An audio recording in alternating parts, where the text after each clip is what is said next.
En matière de diagnostic en fait, d'équilibre forêt-gibier, il faut interroger ces pratiques de gestion forestière.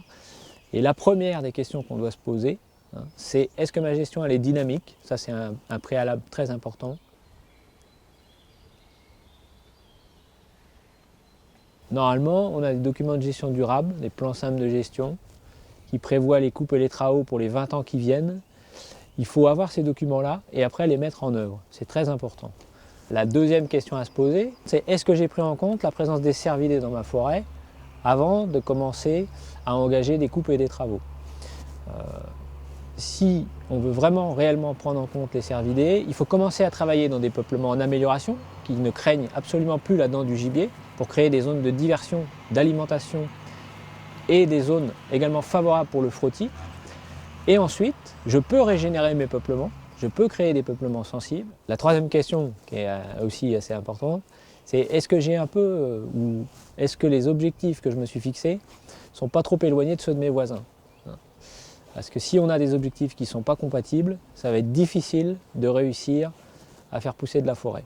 Entre des forestiers qui veulent des densités d'animaux pas trop importantes et d'autres qui veulent énormément d'animaux, sur une espèce comme le cerf, ça peut être problématique. Et donc je peux me retrouver à avoir des contraintes qui sont liées au voisinage. Donc c'est très important de discuter avec ses voisins et d'essayer de dégager un consensus et de trouver des objectifs communs pour réussir à renouveler et à gérer durablement nos forêts. La quatrième question qu'on peut se poser, et qui est très importante, c'est dans les peuplements sensibles, notamment dans les régénérations naturelles, c'est est-ce que je les ai cloisonnés?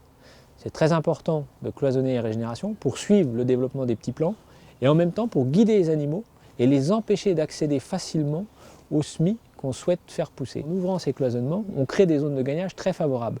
Et ils sont un peu comme nous, ils vont à l'économie, ils prennent ces cloisonnements-là sans aller dans les interlignes.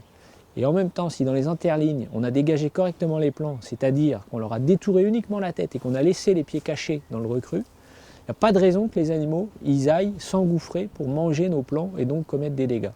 Très important de se poser cette question-là et d'interroger ces pratiques et de les changer si on a des pratiques qui consistent à détourer tous les plants sur la ligne. Là, on sert le repas directement aux animaux. La cinquième question qu'on doit se poser, et qui peut peut-être aussi être la première, c'est est-ce que je ne suis pas trop gourmand dans le loyer que je demande à mon équipe de chasseurs? Car qui dit loyer élevé entraîne comme conséquence d'avoir des densités d'animaux importantes. Et quand on a beaucoup d'animaux, on a davantage de dégâts.